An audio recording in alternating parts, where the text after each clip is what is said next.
Welcome back to the channel, everyone. If you love collecting coins or you're just fascinated by rare and valuable pieces of history hiding in your pocket change, you're going to love today's story. Because in this video, we're diving deep into one of the most surprising and valuable finds in modern American coinage, the 1978 no-mint marked Jefferson Nickel coin, a simple 5-cent piece that could be worth up to $91,450 today. That's right, something you might find sitting in an old jar or tucked away in a drawer could turn out to be worth a small fortune. So grab your magnifying glass and get ready as we uncover the history, errors, rarity, and secrets behind the 1978 no-mint marked Jefferson Nickel. Let's begin with a little history about the Jefferson Nickel. The Jefferson Nickel was first introduced in 1938, replacing the Buffalo nickel design. The coin was created to honor Thomas Jefferson, the third President of the United States, and the author of the Declaration of Independence. On the front of the coin, or obverse, you'll see Jefferson's portrait facing left, and on the reverse, you'll find his Virginia home, Monticello, beautifully detailed and centered. Designed by artist Felix Schlag, this coin has been a part of American coinage for over 80 years, and millions are produced every single year. However, not all Jefferson nickels are the same, and that's where things start to get interesting. By 1978, the United States Mint was producing coins at 3 major locations: Philadelphia, Denver, and San Francisco. Each mint used a small letter, known as a mint mark, to show where the coin was made. Coins from Denver carry a small letter D, those from San Francisco have an S, and coins made in Philadelphia usually have no mint mark at all. But here's the twist. While it's true that many Philadelphia coins before 1980 didn't have a mint mark, certain varieties and errors from 1978 without a mint mark have become extremely valuable due to their rarity, exceptional condition, or unique minting mistakes. Now, let's talk about what makes the 1978 no-mint marked Jefferson Nickel so valuable, and why collectors are willing to pay up to $91,450 for one. First, it's important to understand that the majority of 1978 nickels are common. They were made in the hundreds of millions. But what separates the rare and valuable ones are specific minting errors, die variations, and condition grades that make these coins truly special. Some examples include double die errors, off-center strikes, full steps details on Monticello, and proof-like surfaces that were never intended for circulation. These features dramatically increase a coin's rarity and value. One of the most sought-after characteristics among collectors is what's called full steps, often abbreviated as FS on coin grading labels. This refers to the clarity and sharpness of the steps on Monticello's image on the back of the coin. A Jefferson nickel with full, undisturbed steps is very rare, especially from earlier years, because most coins were struck quickly for mass production and details were often lost. So if you happen to find a 1978 no-mint marked nickel that shows all 6 steps on Monticello clearly separated and undamaged, you could be holding an extremely valuable coin. Some of these have been graded by professional services like PCGS and NGC in mint state conditions, MS67 or higher, and have sold for astonishing prices, reaching up to $91 for 50. Another reason certain 1978 no-mint marked Jefferson nickels are worth so much is due to minting errors. During the minting process, small mistakes can happen. For example, a double die error occurs when the design is impressed twice on the die, creating a visible doubling of the letters, numbers, or other design elements. These doubled features can often be seen on Jefferson's profile, the inscriptions, "In God We Trust," or "Liberty," or the date 1978 itself. Other rare errors include off-center strikes, where the coin is not properly aligned during striking, resulting in part of the design missing and a blank crescent-shaped area on the edge. There are also broad strikes, clipped planchets, die cracks, and even coins struck on the wrong metal planchet, all of which can make your coin unique and incredibly valuable. Now, you might be wondering how to identify if your 1978 nickel could be one of these rare and valuable types. The first step is to closely examine the coin under good lighting or with a magnifying glass. Look for any unusual markings, doubling on the letters or numbers, or off-center designs. Then, check the reverse side to see if the steps on Monticello are sharp and fully visible. If they are, your coin might qualify as a full steps variety, which can multiply its value dramatically. And remember, condition is everything in coin collecting. Coins that have been well preserved with no scratches, wear, or discoloration are the ones that attract the highest bids at auctions. Speaking of auctions, let's talk about some actual sales that have shocked collectors. A pristine, mint-state 1978 no-mint marked Jefferson Nickel with full steps and near-perfect luster once sold for over $91,000 in a major coin auction. The reason? The combination of rarity, flawless condition, and historical importance. Fewer than a handful of such examples exist in that top condition, making them incredibly desirable among serious numismatists. Even lower-grade coins from this year can still fetch hundreds or even thousands of dollars if they show unique characteristics or rare minting errors. Now, let's step back for a moment and think about why coins like these become so valuable. It all comes down to three key factors: rarity, condition, and demand. Rarity means how few examples of a coin exist. The rarer it is, the more valuable it becomes. Condition refers to how well the coin has been preserved, from heavily circulated and worn to uncirculated or mint state. And demand reflects how many collectors are actively seeking that particular coin. When all three of these factors align, as they do with the 1978 no-mint marked Jefferson Nickel, prices can skyrocket. Another factor that adds to the excitement is the thrill of the hunt. Many collectors love the idea that rare coins could still be out there in circulation, hiding in plain sight. Imagine finding a nickel that looks ordinary but turns out to be worth tens of thousands of dollars. That's part of what makes coin collecting so enjoyable. It's a mix of history, mystery, and potential fortune all wrapped up in a tiny piece of metal. And with coins like the 1978 Jefferson Nickel, that dream is very much alive. Let's also touch briefly on how these coins are graded. Professional grading companies like PCGS, Professional Coin Grading Service, and NGC, Numismatic Guarantee Corporation, evaluate coins on a scale from 1 to 70. The higher the number, the better the condition. A grade of MS60 means the coin is uncirculated but may have some contact marks or dullness. An MS65 is considered gem quality, with strong luster and minimal marks. And anything above MS67 is considered exceptional and extremely rare, especially for coins struck for circulation like the 1978 nickel. Coins graded MS68 or higher are the ones that have fetched those record-breaking prices near $91 for 50. If you have a 1978 Jefferson Nickel at home, take a moment to check for some of these features. Start by noting whether it has a mint mark. If there's no D or S mint mark under the date, then it's a Philadelphia coin. But remember, not all no mint mark coins are valuable. So the next step is to check for quality, luster, and any unique mint errors. Use a magnifier to inspect Jefferson's face, the lettering, and Monticello steps. If you find doubling or crisp full steps, it might be worth having your coin professionally graded. You can send your coin to a grading service like PCGS or NGC for evaluation. They'll authenticate the coin, determine its grade, and seal it in a protective holder with a label showing its details. Having your coin professionally graded can significantly increase its market value because collectors trust certified grades when buying and selling rare coins. Let's also talk about preservation. If you have an old Jefferson Nickel, handle it carefully.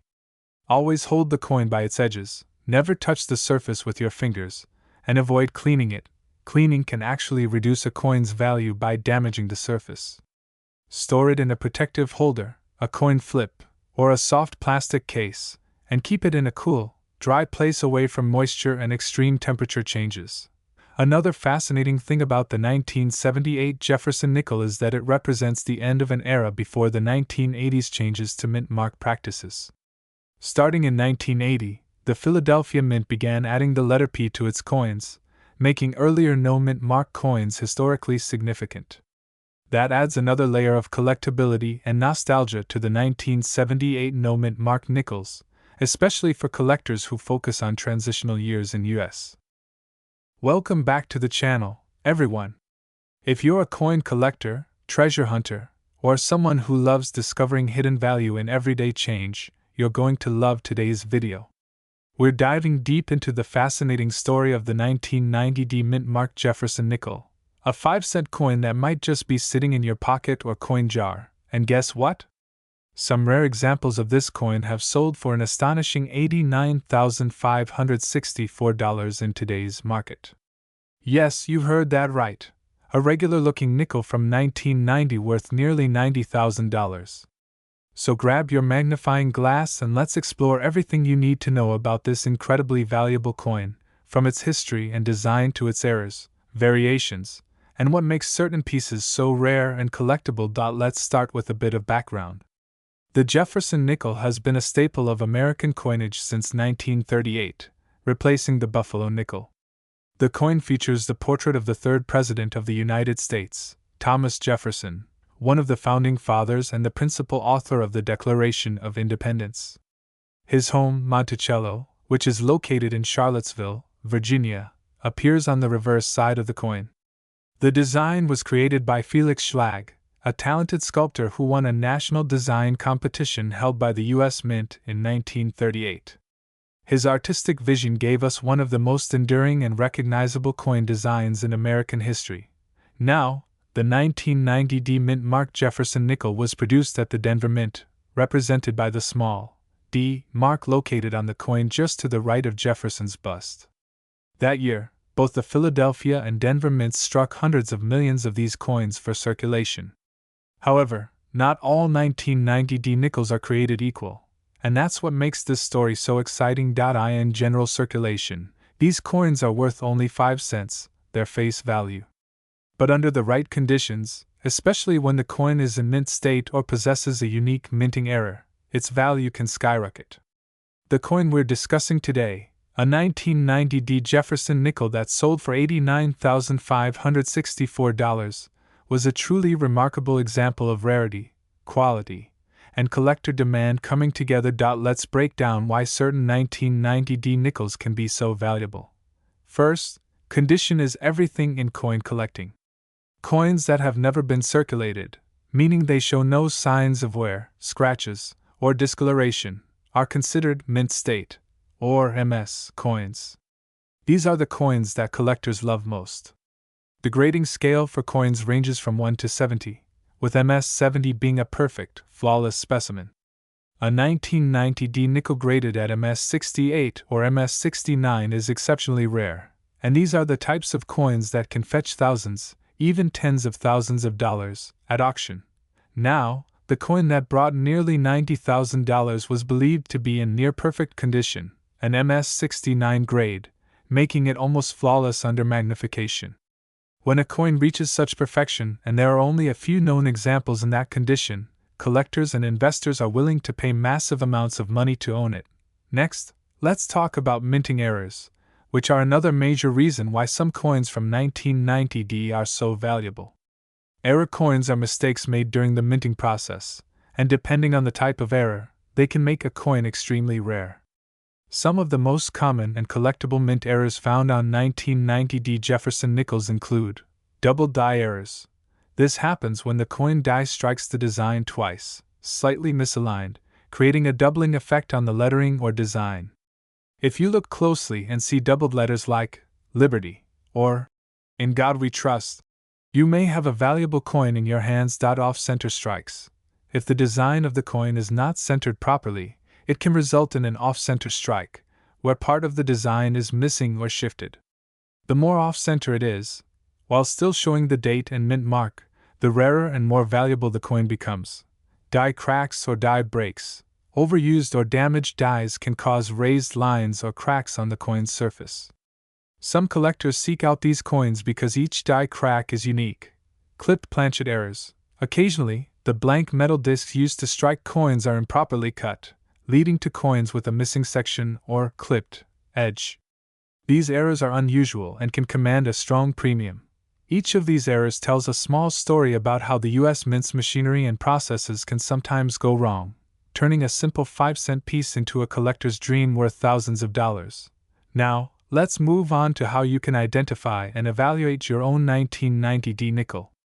Start by examining the front, or obverse of the coin. Look carefully at Jefferson's profile, the lettering of "In God We Trust, Liberty," and the date 1990.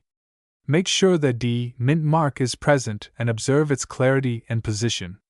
Then, flip the coin over to the reverse side and inspect Monticello. The fine details in the dome, steps, and columns can tell you a lot about the coin's condition. If your coin has full details on Monticello, especially the full steps at the bottom of the building, it's an important sign of sharp striking and high quality. Collectors call these full steps, or FS nickels, and they are significantly more valuable. For example, a 1990 D nickel with 5 or 6 full steps that's been professionally graded could be worth anywhere from a few hundred to several $1,000s, and that's even without an error. Now, let's talk a little about the minting history and production figures. In 1990, the Denver Mint struck over 750 million Jefferson Nickels. With such a high mintage, it's easy to assume that none of them could be worth much. However, as we've seen, the key to value lies not in the quantity but in the quality. Out of those hundreds of millions, only a tiny fraction have survived in flawless condition, and even fewer with unique minting errors or perfectly sharp details. That's why finding one in exceptional condition today is so rare and so valuable. Collectors often send their coins to professional grading services such as PCGS, Professional Coin Grading Service, or NGC, Numismatic Guarantee Corporation. These organizations carefully evaluate coins for authenticity, grade, and quality, sealing them in protective holders with official certification labels. A certified MS-68 or MS-69 1990 D Jefferson nickel with full steps can easily sell for thousands of dollars, and if it has a documented mint error, the price can skyrocket. So, how do you find one of these coins? You might be surprised. Many valuable Jefferson nickels have been discovered in everyday change, coin rolls from banks, and old coin jars sitting in people's homes. It's always worth checking your nickels carefully. Use a magnifying glass, good lighting, and patience. Focus on the date, mint mark, and details. You never know when a small detail might turn your 5-cent coin into a life-changing treasure. Another factor influencing the value of the 1990 D nickel is collector demand. The Jefferson Nickel series is beloved among collectors because of its long history, consistent design, and interesting variations. Over the decades, many people have built complete sets of Jefferson Nickels by year and mint mark, making high-grade examples increasingly sought after. Interestingly, the Jefferson Nickel is also one of the longest-running coin designs in U.S. history. It was only slightly modified in 2004 and 2005 during the Westward Journey series and again in 2006 when a new forward-facing portrait of Jefferson was introduced. That makes the 1990 D nickel part of the classic design era, giving it even more nostalgic and historical appeal to collectors. Let's also consider the role of metal composition. The 1990 D nickel is composed of 75% copper and 25% nickel, giving it a silvery appearance. While its intrinsic metal value is only a few cents, it's the rarity, condition, and collector demand that drive the high market prices. Now imagine this: you find an ordinary-looking 1990 D nickel in an old jar, clean it gently, and decide to get it graded. It comes back as an MS-69 with full steps, one of the best preserved examples known. Suddenly, a coin you thought was worth 5 cents could be worth more than the price of a brand new luxury car, around $89,564. That's the thrill of coin collecting. You never know when a small piece of metal from decades ago could become a fortune. Let's recap the key points to look for in your 1990 D Jefferson nickel. Look for coins with no wear, bright luster, and sharp details. Check for full steps on Monticello. 5 or 6 complete steps are ideal. Watch for mint errors, such as doubled dies, off-center strikes, or die cracks. Get your coin graded by a professional if it appears to be in exceptional condition. Keep your coin safe. Even minor scratches can reduce its value dramatically. If you happen to own one of these rare nickels or find one in your collection, consider consulting a reputable coin dealer or auction house to get an accurate appraisal.